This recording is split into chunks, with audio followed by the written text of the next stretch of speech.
may follow. Would you say it's the same effect kapag marginalized at non-marginalized?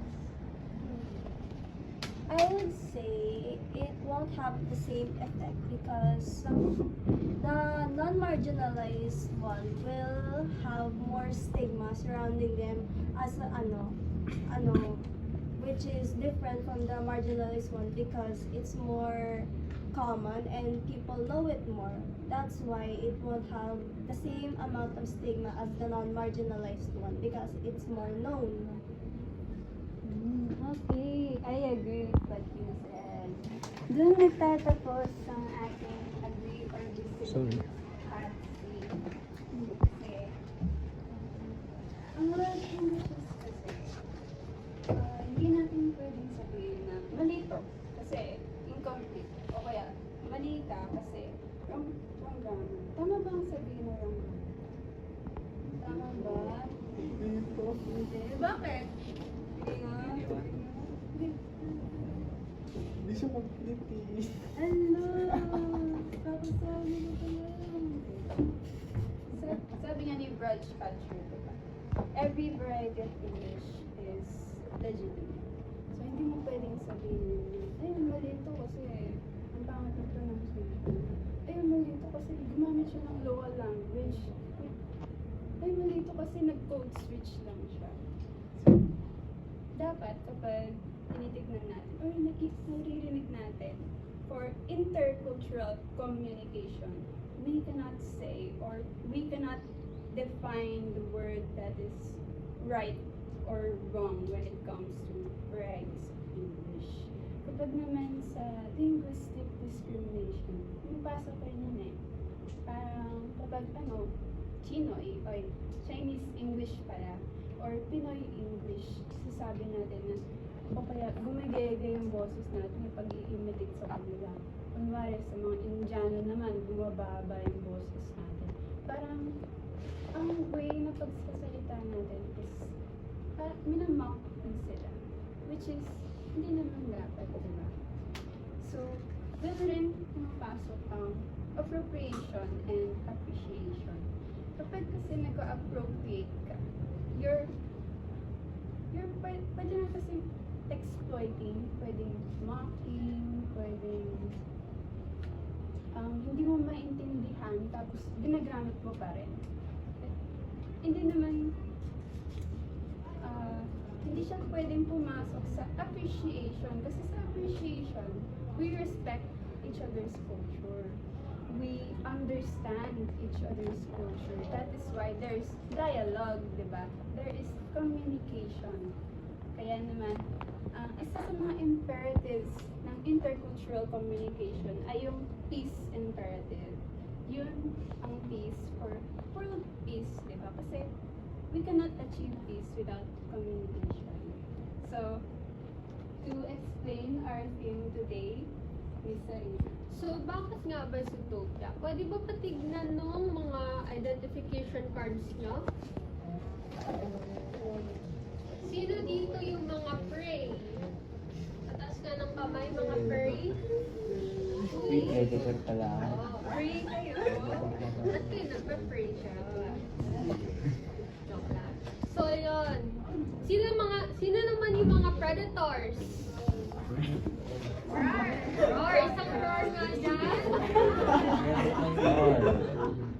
So, ayan. Sa Zootopia, meron silang categories as prey and predators. So, dito, pwede natin i-parallel yung ating cultures.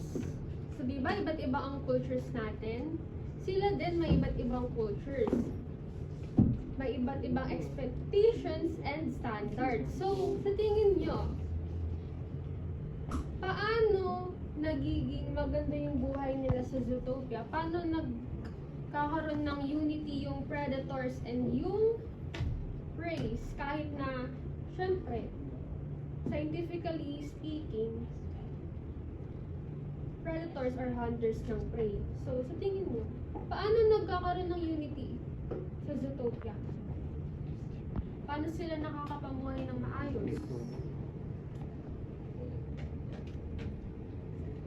Ilalabas ba natin ulit yung dictionary?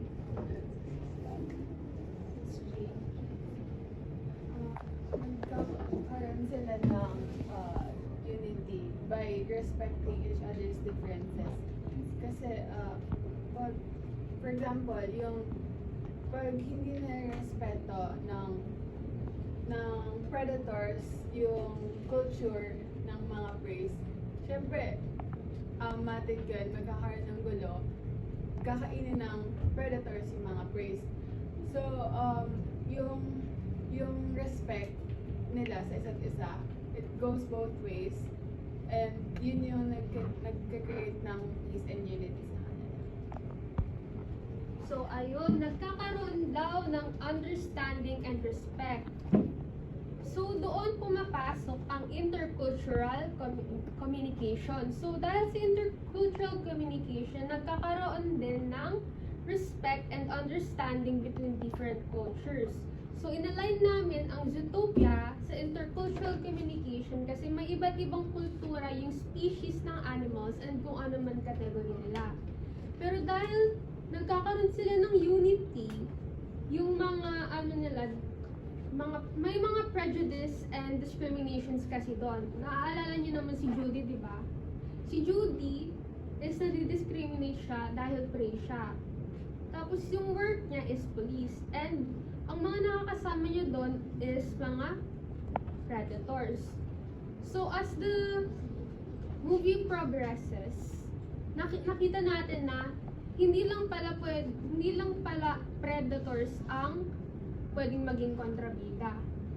'Di ba yung kontrabida is yung sheep? Yung sheep yung kontrabida. So, with the discrimination of animals, nagkakaroon tayo ng differences. So, doon din pumapasok yung differences natin sa intercultural communication or in cultures. Dahil nga, meron tayong mga language varieties and registers. Language varieties, meron tayong mga Singlish, Tagalog English, at iba't iba pa. Nagkakaroon ng division. Dahil yung iba, hindi naiintindihan yung English ng ibang kultura, tapos yung iba naiintindihan. So, ang kailangan lang natin dito, Zootopia's central theme is overcoming this prejudice and discrimination through understanding and aligning it on how we must question kung bakit nga ba may dominant na English, bakit may standard, and we need to be more open and accepting na dahil nga sa globalization, nagkakaroon ng mga nakakapag-adapt tayo ng iba't ibang languages sa ibang kultura. So dahil doon, nagkakaroon ng mga varieties. And even today, dahil nagkakaroon ng nagkakaroon ng discrimination. So we must learn to become more open, more respectful, and more understanding na hindi lang English natin ang nag-exist. There are other Englishes that coexist in our world. So that's back. Okay, now let's proceed sa outcome-based activity namin na hot seat. Actually, merong mga symbolism na ginamit during this activity. First one is yung book. Dictionary siya kasi it represents the English language since our topic is about different varieties of English. And next is us is the police or the driving force as stated by Miss Sherry na kaya tayo nagkakaroon ng different varieties of English is because of globalization, and may I add on is also because of colonization, which is majority of the members of the outer circle were colonized. That's why. And next is your citizenship IDs, which symbolizes or is parallel to different cultures where kung saan napadpad yung mga English. And then, yung nare-represent naman nung speed nung pagpapasa-pasa nyo ng English is yung varieties. Kasi for different culture, iba yung way nyo ng pag-adapt sa English that you form your own Englishes. And that's it. Any addition?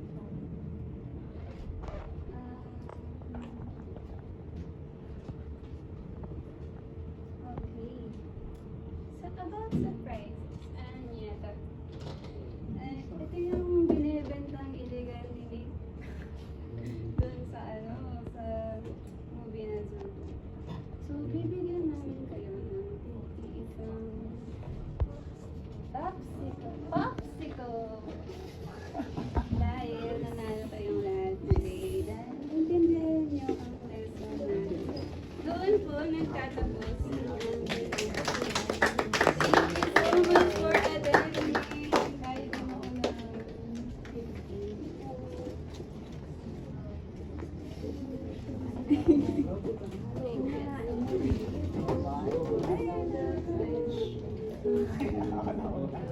Kami na po sa bubong ha.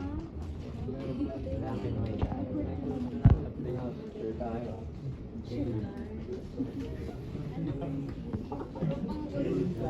Gusto niyo ba?